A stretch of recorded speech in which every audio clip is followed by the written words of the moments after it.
The San Francisco 49ers took down the Texans 23-7 in this matchup, led behind Trey Lance, kind of.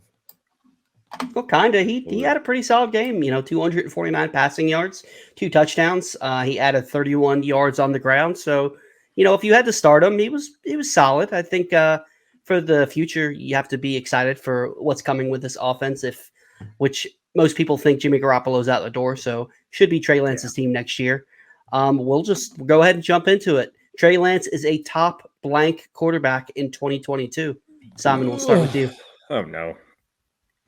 If he's the starter, which we fully expect him to be, he's probably flirting with that top 12 line because of the rushing floor. It's a cheat code in fantasy football. Quarterbacks that rush like that if they're the starter for 16 games and you rush like Trey Lance does, you're like almost guaranteed to be a top 12 quarterback. So that's how I'm going to be viewing him, but it'll be in that back end of the top 12. JL? I'll put him in top. Top 18. Okay.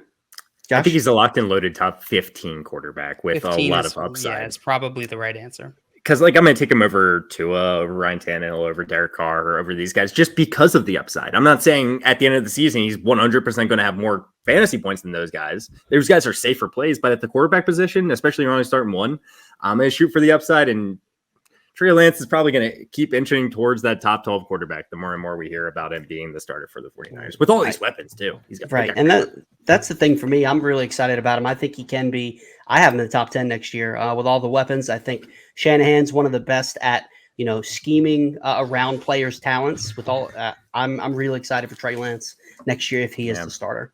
Also, I could see him being a top 10 quarterback for me next season. I pulled the stats off the screen. They weren't updating, so a lot of the fantasy scores were incorrect right there. So I just pulled those off so we're not confusing anybody as we talk about it. I can see you guys so much better now. I can see clearly now. The stats are gone. Enjoy your win, Simon. That's pretty good. Thank you.